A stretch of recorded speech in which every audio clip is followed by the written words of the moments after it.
y trabajo en el Centro Regional de Transformación Social Ecológica, que es pues espacio dentro de la Fundación EVER que se dedica a trabajar los temas pues relacionados a los temas ambientales, de la crisis climática, de la crisis ambiental, temas sobre todas las discusiones que tienen que ver sobre los modelos de desarrollo. Nosotros tenemos, bueno, yo vivo en México, yo soy mexicana, y digamos que el centro pues tiene sede aquí en México, pero trabajamos en toda la región de América Latina y el Caribe, donde la fundación tiene oficinas.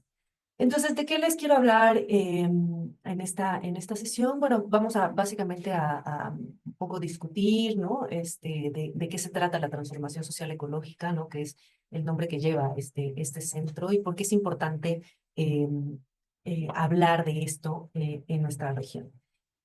Eh, Estaba comentando hace rato que es muy importante hablar de estas temáticas y que me alegra mucho que se inicie este curso con la temática relacionada a los temas ambientales, porque vivimos un momento muy especial, vivimos un momento muy complicado a nivel mundial, un momento a nivel mundial, pues en donde estamos viviendo al mismo tiempo varios conflictos. Entre países, ¿no? Varias guerras. Estamos hablando también de genocidios, ¿no? Que creo que no se pueden dejar de mencionar en el contexto en el que vivimos porque pues es algo que estamos escuchando diariamente, ¿no? Escuchamos todos los días noticias sobre lo que está sucediendo en la Franja de Gaza, ¿no?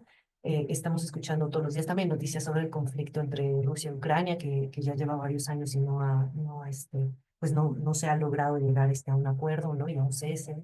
Y al mismo tiempo estamos viendo a nivel mundial y también en la región em, cómo estos discursos de derecha, ¿no?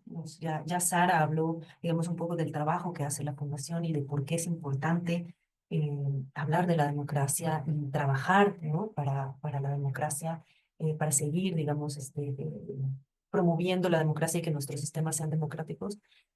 Em, y, y justamente lo que estamos viendo a nivel mundial es un retorno de otro tipo de discursos que cuestionan, ¿no? La democracia, que cuestionan muchos de los derechos humanos que durante el siglo pasado los movimientos sociales trabajaron mucho y lucharon mucho pues para conseguir eh, derechos que tienen que ver con temas de género, de derechos humanos, de no violación a los derechos humanos, de la migración, ¿no? Y de los derechos que tienen las personas a la movilidad humana, eh, derecho a la alimentación, derecho a la educación, ¿no? Muchísimas cosas y que hoy en día estamos viendo cómo todos estos contextos están cuestionando, digamos, muchos de estos valores y muchos de estos derechos, pero también están regresando gobiernos, y vemos, por ejemplo, en Estados Unidos, en el mismo gobierno de Alemania, en algunos otros gobiernos de la Unión Europea, en Argentina, mismo también en Perú, en Ecuador. em, El Salvador, ¿no? Gobiernos que son abiertamente de derecha, abiertamente conservadores, y algo que es muy importante digamos, para lo que vamos a hablar el día de hoy, que tiene que ver, que son también abiertamente algunos muy negacionistas del cambio climático y de que existe un problema y una crisis climática y un problema, ¿no? Con el medio ambiente. Y los que no son abiertamente negacionistas son bastante también extractivistas, ¿no? Y han tornado, ¿no? Y retornado a un fuerte discurso de la utilización de la naturaleza y de la explotación de la naturaleza, y sí pasando muchas veces por derechos, que eso sí ya se habían discutido y ya se habían, digamos, eh, llegado a consensos, que es el que los pueblos indígenas tienen derecho a vivir en sus territorios, en defender sus territorios, eh, que la minería a cielo abierto no es, bueno, es bastante perjudicial, ¿no? En algunos países, como en Centroamérica, donde ya se había prohibido, por ejemplo, la minería a cielo abierto, están queriendo derrocar esas leyes. Tenemos, por ejemplo, el gobierno de Estados Unidos, que con Donald Trump, que nuevamente se salió del Acuerdo de París, ¿no? Que es este acuerdo internacional eh, para mitigar el cambio climático, para reducir las emisiones y lograr frenar el aumento en la temperatura global del planeta. Bueno, estamos viendo que la economía, o la segunda, primera, segunda entre China y Estados Unidos, que se disputan eso, más importante a nivel mundial y más contaminante también, y de las cuales han participado históricamente de manera muy importante para llegar a la situación que vivimos hoy en día, que se salga de un acuerdo como el de París, que ha sido hasta hoy en día pues el acuerdo más importante y donde se han alcanzado también más consensos, ¿no? Si se puede decir así, para combatir el cambio. Entonces, estamos en un contexto muy complejo a nivel mundial y también muy complejo a nivel de América Latina, y creo que justamente por esa razón y por el retorno de todos estos discursos negacionistas de la crisis ambiental, de todos estos discursos que niegan que hay desigualdad o que la desigualdad es estructural, que están cuestionando los derechos humanos que ya habíamos alcanzado, que están retornando a un discurso de hay que desaparecer el Estado y hay que reducirlo al mínimo la burocracia y la administración pública, como es lo que está sucediendo en Argentina. Creo que justamente por eso es fundamental y crucial no dejar de hablar de esto. Justamente en este momento tan crítico a nivel mundial, a nivel planetario, es muy necesario que no soltemos el dedo del renglón de seguir hablando de la crisis climática y de esta crisis global y de sus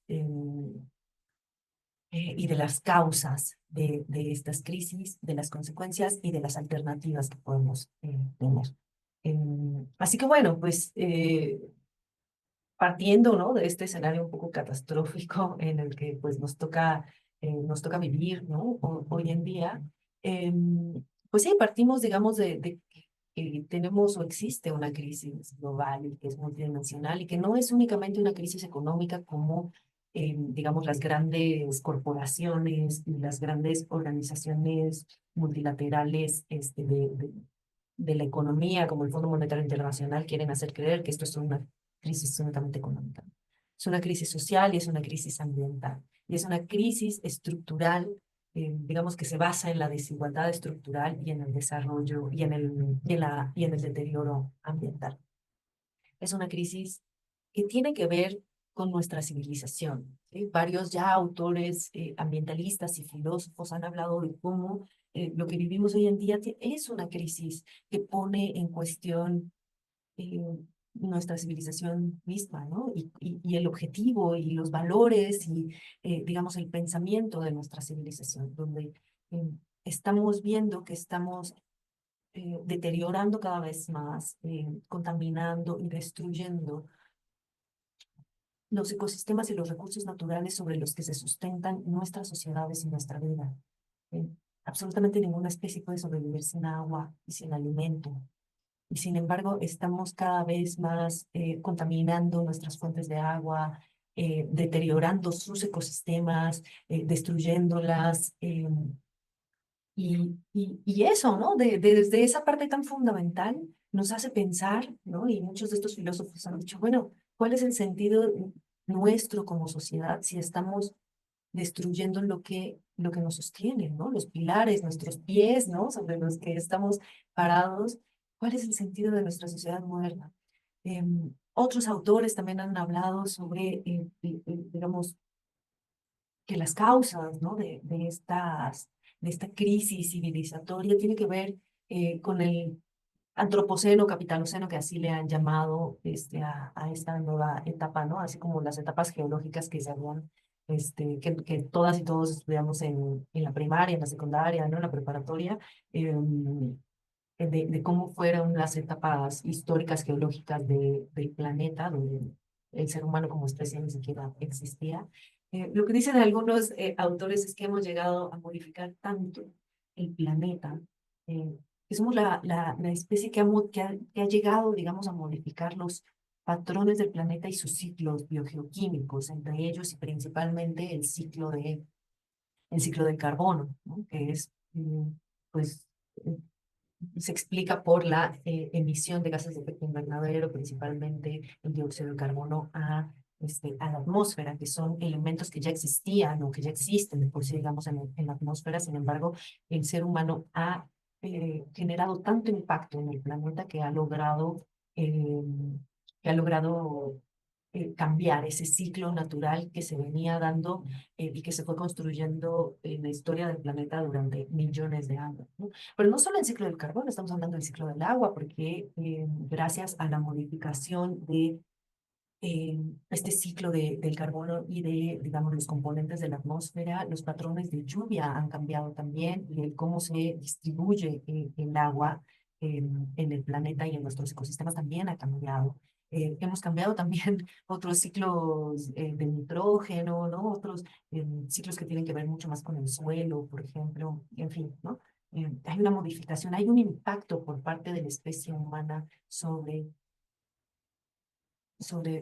eh, digamos, los ciclos y dinámicas eh, del planeta, eh, tan importante. eh, pero no solo, digamos, es el hombre mismo, sino el sistema en el que vivimos, ¿no? Otros teóricos hablan de que esto no se trata únicamente de la especie humana como tal, porque la especie humana, que también lleva millones de años existiendo, este, no había modificado de esa manera la naturaleza, sino hasta eh, la revolución industrial y con ella, digamos, el sistema económico que vivimos, que es el capitalismo. Entonces, digamos, algunos hablan de que no es únicamente el humano en sí, sino es el sistema económico actual que vivimos, que es el capitalismo. ¿Y qué es este capitalismo contemporáneo que ya bien decía Marx y lo definió muy bien, ¿no? Este gran teórico alemán, ¿no? Karl Marx, sobre las contradicciones del capitalismo o de este sistema capitalista, ¿no? Que es todo el tiempo hay una sobreproducción, hay estancamiento en la demanda global, por lo tanto, todo el tiempo se tiene que estar produciendo y, digamos, como induciendo al consumo de productos, de servicios ahora hoy en día. Y al mismo tiempo tenemos una economía financiera, que es todo lo que podemos entender como la bolsa de valores, ¿no? Y todo eso que con todos los cambios políticos que vemos hoy en día, pues ustedes pueden escuchar en las noticias que no, pues que el dólar subió y el no sé qué, y el Banco Mundial dice que va a haber una crisis económica, ¿no? Como ya hubo en el 2007, una crisis financiera, perdón, etcétera. Y que eso está muy desfasado de lo que sucede en la realidad, porque digamos, este sistema financiero eh, se basa en la especulación y no necesariamente digamos, en la base productiva real. Y mucho menos se basa, digamos, en estas dinámicas, en los límites físicos planetarios para que puedan o para que se pueda soportar la dinámica capitalista.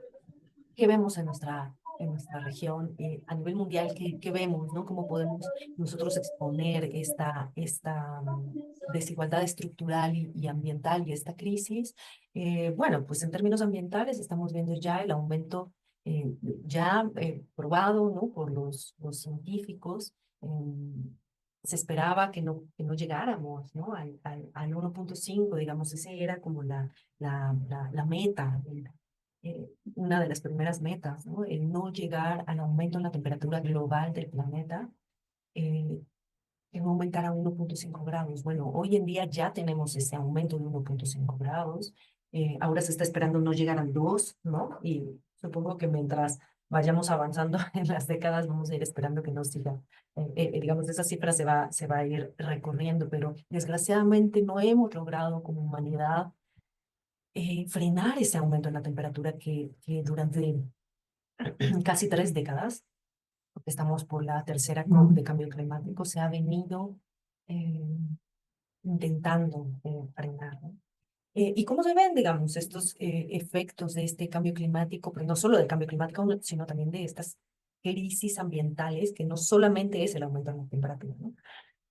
Se ven como olas de calor, ¿no? Cada vez hay, como lo que dicen los científicos del panel intergubernamental de cambio climático, que es este grupo de científicos a nivel mundial, donde participan científicos de todo el mundo y de todas las regiones del planeta y continentes, es que eh, hay cada vez menos días fríos o cada vez más días calurosos al año, ¿no? En promedio. Tenemos más días de calor al año, ¿no? O sea, creo que eso es indudable en absolutamente cualquier región del planeta. Nosotros podemos ver eso. Estamos viendo fenómenos meteorológicos mucho más intensos que tienen que ver como con tormentas tropicales, para los trópicos obviamente, más intensas. Se piensa, ¿no? O lo que está sucediendo es que lo que debería llover en 3 meses está lloviendo en un día, ¿no? Entonces, eso obviamente recarga los acuíferos y recarga, digamos, todos los sistemas de ríos, sí, de lagunas, de lagos y los mantos freáticos, y no se puede absorber toda esa cantidad de agua de manera tan rápida porque pues cayó, digamos, todo lo que tenía que llover en un día, todo lo que tenía que llover en 1, 2, 3 meses cayó en un día. ¿Y qué es lo que trae eso como consecuencia? Sobre todo inundaciones, deslaves de ríos, ¿no? Desbordamientos de ríos, y eso a nosotros como sociedades, pueblos, poblaciones, pues nos afecta pues porque se lleva casas, ¿no? Vemos pueblos enteros inundados, ¿no? Lo que sucedió el año pasado en Brasil fue muy impresionante en el sur de Brasil, lo que acaba de pasar también en Argentina, ¿no? México constantemente también está sucediendo eso en la época de lluvias. Estamos viendo calores más extremos también. Estamos llegando a temperaturas que no habíamos visto nunca. Ustedes quizás están más jóvenes y todavía no les ha tocado tanto, pero uno que ya lleva más años, pues sí te das cuenta de que en la adolescencia no hacía estos calores, ¿no? O sea, cuando íbamos a la escuela no hacían estos calores en los veranos, en Semana Santa, no hacía esta cantidad de calor como sí lo vemos ahora, ¿no? No llegábamos a ciertas temperaturas. Y eso también tiene un impacto sobre la inseguridad alimentaria y la inseguridad hídrica, dos temas que además en Perú se discuten mucho y se ven mucho, pero en toda la región de América Latina. América Latina es la región más vulnerable al cambio climático o de las más vulnerables. Porque tenemos muchos bosques tropicales, porque tenemos los Andes, porque tenemos muchas zonas, digamos, de Centroamérica, básicamente Centroamérica, México, en donde existen fenómenos meteorológicos como los huracanes. Entonces, que estos también se intensifican más. Em, ¿Y qué pasa con el tema de la inseguridad alimentaria? O sea, ¿por qué el cambio climático tiene un efecto sobre la alimentación? Básicamente porque la agricultura depende del clima, ¿no? Depende de cuánta lluvia caiga, depende de cuándo hace calor, cuándo no, cuándo hay frío, cuándo hay heladas, ¿no? Em, qué alimentos se pueden sembrar a cierta temperatura, qué otros no aguantan cierta temperatura, etcétera, ¿no? Y como todo eso está desestabilizado y está cambiando, está afectando a la forma en la que se siembra. Entonces, muchas veces los campesinos empiezan a sembrar cuando se supone que deberían empezar a sembrar, pero la lluvia llega un mes después. Entonces, pues la semilla no crece, ¿no? O se quedan, las plantas crecen muy poco, ¿no? Y el tema de la seguridad e inseguridad alimentaria, pues tiene mucho que ver también con la disponibilidad de agua dulce de nuestros ecosistemas.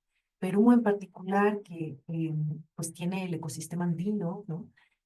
Ustedes seguramente pueden ver cómo año tras año, ¿no? O década tras década, se han ido reduciendo los glaciares en los Andes. Y eso tiene un impacto muy fuerte, por ejemplo, en otros ecosistemas, como el ecosistema de la Amazonía, que está junto, que se alimenta, ¿no?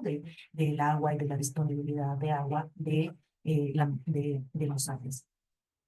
¿Qué bueno, hay otros autores que están hablando también de la que estamos viviendo la sexta extinción de las especies, ¿no? La última extinción de especies tuvo que ver con los dinosaurios, ¿no? Y de cómo desaparecieron en esa época. Bueno, la sexta extinción de especies tiene que ver con la pérdida de la biodiversidad que estamos viviendo hoy en día. En, en algunos, digamos, algunos biólogos dicen la biodiversidad es el sello de seguridad que tenemos en el planeta. ¿Qué quiere decir eso? Que hay muchísimas cosas que nosotros no sabemos que hacen los insectos, por ejemplo, y absolutamente toda la biodiversidad de especies de flora y fauna, ¿no? Pensemos en un ejemplo que ha sido muy difundido y que creo que la mayoría de ustedes conocen, que tiene que ver con las abejas, ¿no? Y de cómo las abejas están muriendo por el aumento de pesticidas, sobre todo, y de químicos en el campo, ¿no? Y las fumigaciones en la agricultura se están muriendo también por falta de agua y por, digamos, la deforestación, y el rol tan importante que pueden tener un animalito como la abeja, que es la polinización de los alimentos. Nosotros sin los polinizadores no tendríamos alimento, por ejemplo.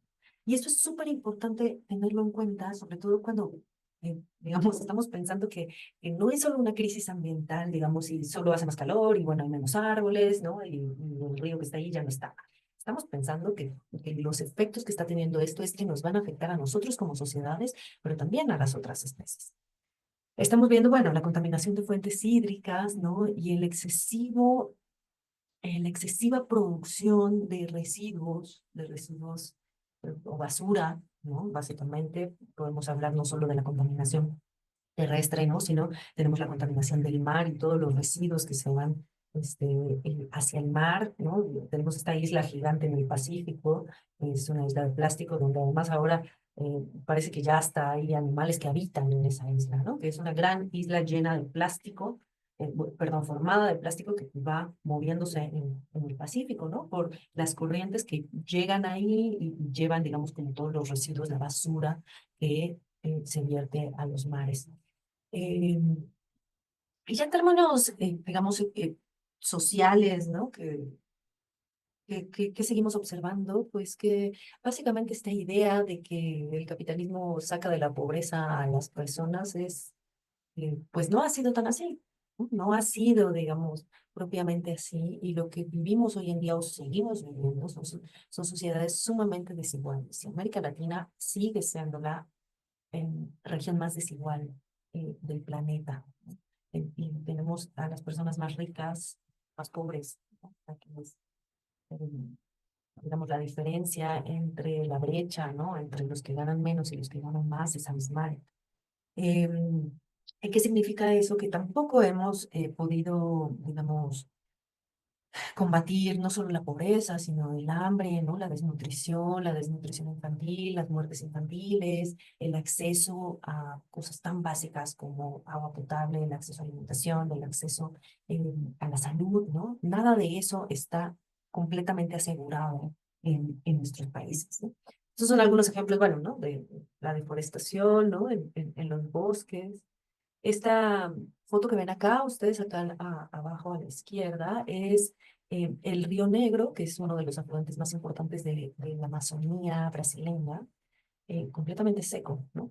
Esto es una foto del 2023, hace 2 años, en la época de sequía en Brasil, y miren cómo va caminando aquí una persona cuando todo esto debería de estar inundado, ¿no?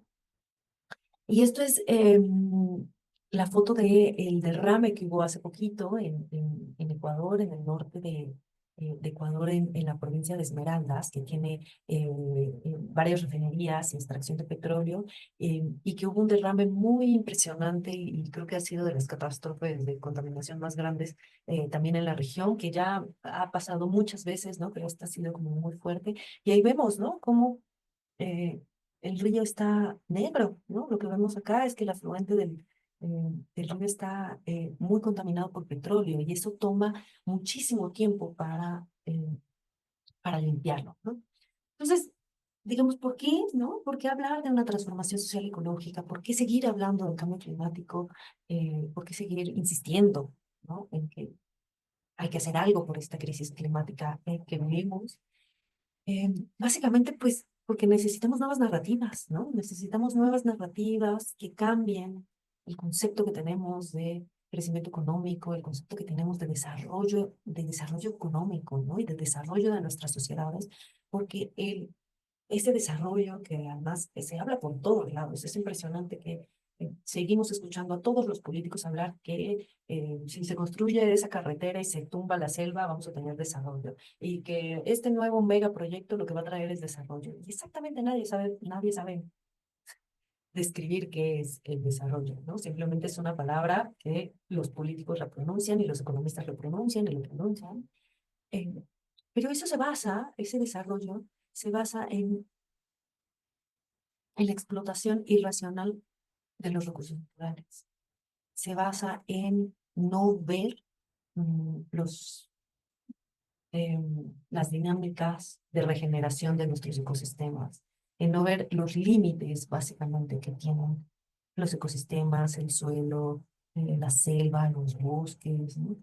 Y seguir explotándolos de manera irracional, ¿no? Más allá de los límites.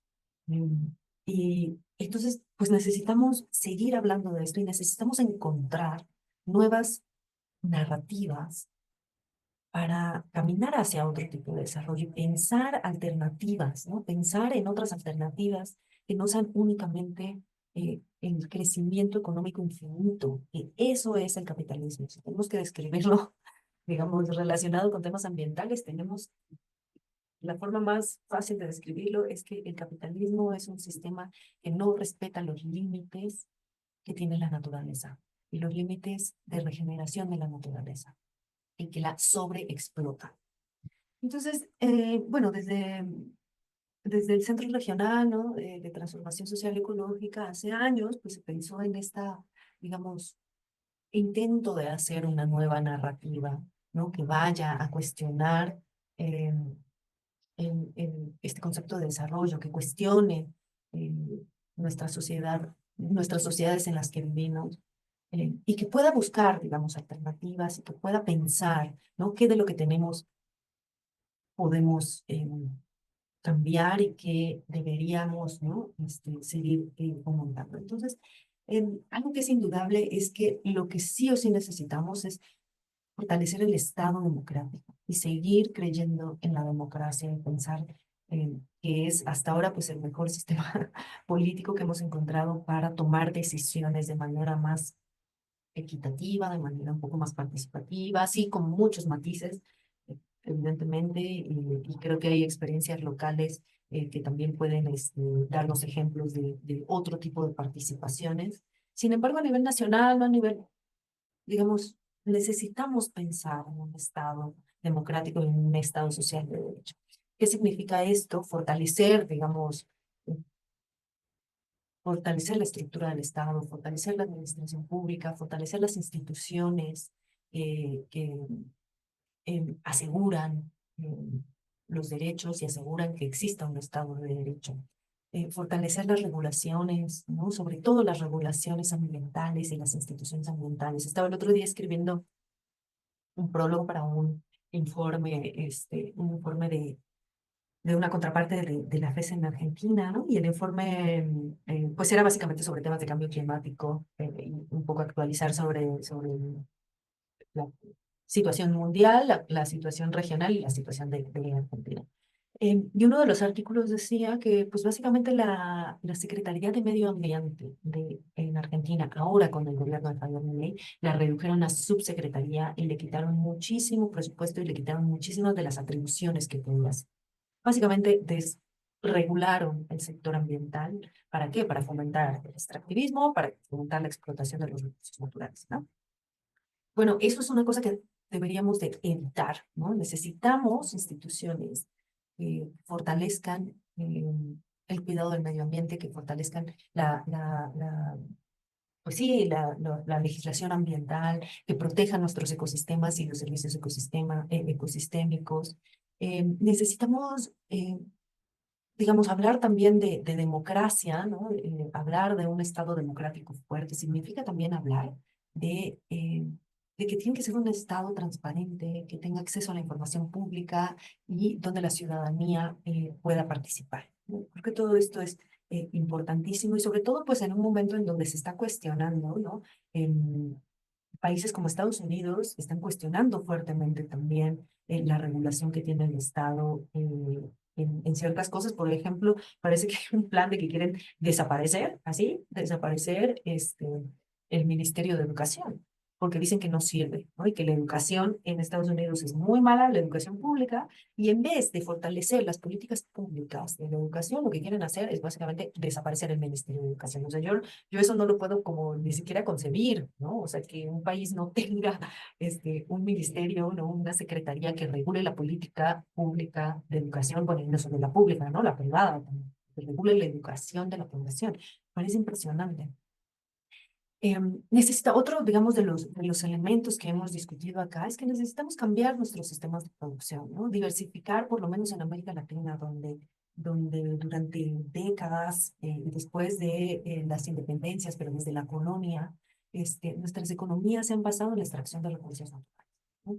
Eh, Extracción de minería, extracción de petróleo, extracción hoy en día también de suelo, ¿no? Que tiene que ver con eh, digamos, con la producción agrícola, eh, extractivismo ¿no? Extracción de recursos forestales, extracción de nuestros ecosistemas marinos, ¿no? También, y en donde todo eso lo que vemos ahí es que hay una sobreexplotación. Entonces, ¿qué necesitamos hacer? Diversificar la matriz productiva y fomentar otro tipo de actividades productivas y de empleos que no se basan en la extracción, ¿no? Y ahí, por ejemplo, el tema de los servicios es una discusión muy interesante y que hoy en día con el tema de la tecnología también se puede promover mucho el tema de los de trabajos, ¿no? Que vayan más fomentados hacia los servicios.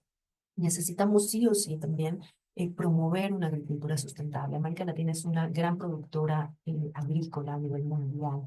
Exportamos muchísimos alimentos y muchos de nuestra soberanía alimentaria tiene que ver también con todos los pequeños productores. Necesitamos fomentar e incentivar otro tipo de prácticas en la agricultura, porque también estamos viendo ya la desertificación de los suelos, estamos viendo las producciones ya no son las mismas y sobre todo un tema pues que es muy importante, que tiene que ver con el cambio climático, que es que necesitamos retomar, reaprender y buscar nuevas tecnologías ecológicas eh, que se adapten a las nuevas condiciones del clima que tenemos y las nuevas condiciones de los ecosistemas.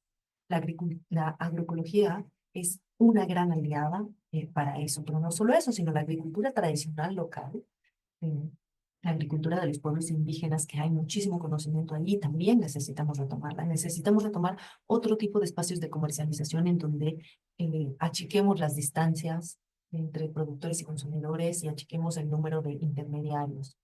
Eh, y bueno, necesitamos promover obviamente todo lo que tiene que ver con el agua y la agricultura, ¿no? Y la agricultura urbana, por supuesto, porque pues estamos viendo hoy en día además que ya digamos, la mayor parte de la población en América Latina vive en las ciudades y esa tendencia sigue hacia allá, ¿no? Digamos, lo que dicen, ¿no? Las proyecciones es que básicamente, eh, sí, en 20 años el 80% de la población va a vivir en ciudades, ¿no? 90. Vamos a ser poblaciones urbanas, ¿no? Entonces necesitamos también pensar en otro tipo de ciudades y que no solo sean espacios de consumo, sino que puedan ser también espacios de producción de naturaleza, espacios de producción de alimentos, espacios de recarga de agua, ¿no? También. Necesitamos, bueno, ¿no? Pensar en otras áreas, digamos, de producción y una regulación fuerte entre el mercado. Mm, Necesitamos seguir pensando en la regulación del mercado, ¿no? Contrario a lo que diría, por ejemplo, personajes como Javier Milei en Argentina. Y pensar en alternativas también económicas que pueden ser quizás más locales, ¿no? Que pueden ser como el ecoturismo, ¿no? Turismo sustentable, pero también en una transformación de todo el sector industrial para hacerlo menos contaminante y que tenga una huella de carbono mucho más baja, ¿no? Bueno, todo el tema que tiene que ver con el cambio de actividades de consumo, que básicamente también habla de nuestras sociedades, de lo que nos están fomentando culturalmente, ¿no?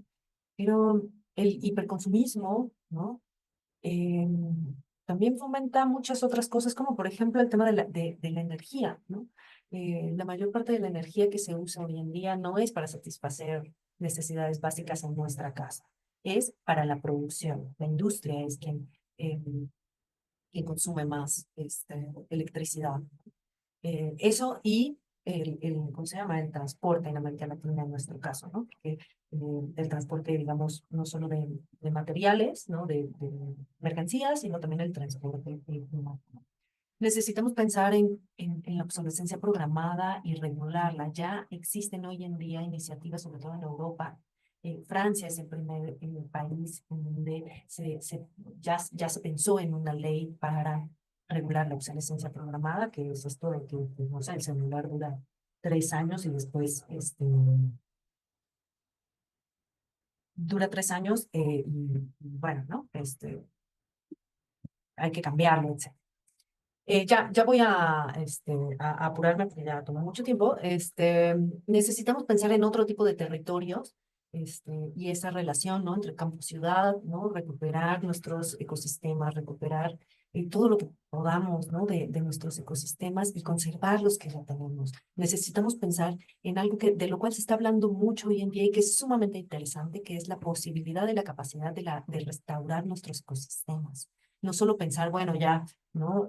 Quemaron el bosque, lo talaron, pusieron agricultura, no, no, pensemos en que la naturaleza es muy inteligente, la naturaleza es muy dadivosa y la naturaleza tiene una gran capacidad de regeneración.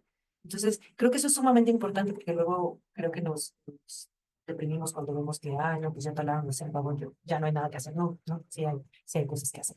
Em, Pensar, ¿no? Que tenemos otro tipo no, más bien pensar en cómo apropiarnos de manera diversa, ¿no? De nuestro territorio y no solo pensarlo como territorios productivos, sino como territorios que son para la cultura, para el disfrute, para la naturaleza, para otro tipo de especies, no solo la especie humana.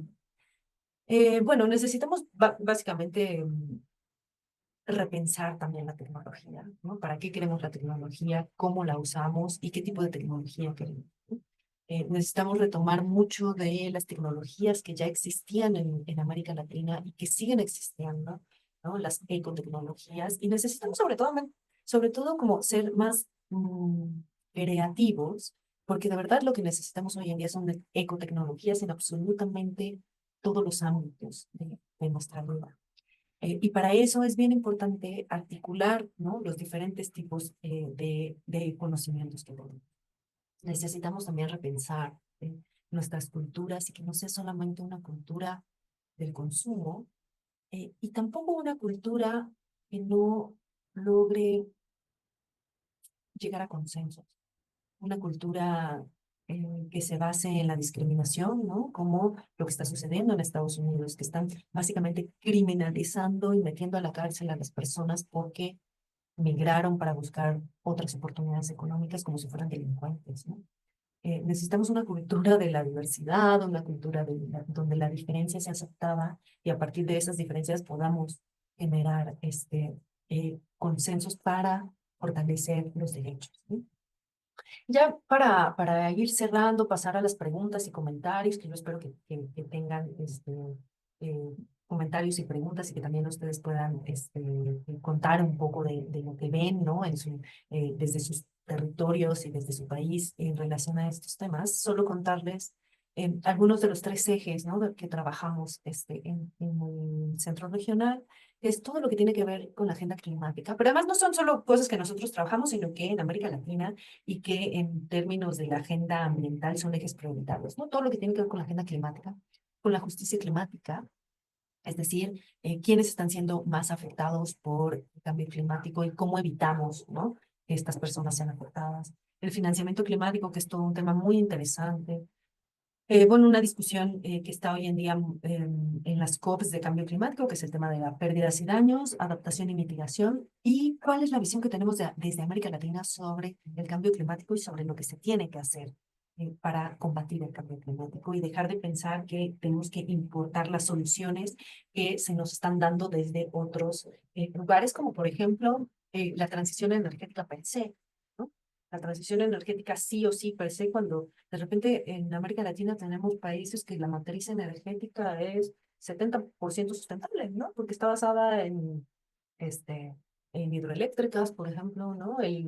O como el 98% que tiene Costa Rica, ¿no? Básicamente su matriz es completamente sustentable y sin embargo ellos han adoptado mucho el tema de la transición energética cuando es como, bueno, sí, ¿no? Podemos pensar en qué otros sectores, pero bueno, acá ya tenemos varias iniciativas muy interesantes, ¿no?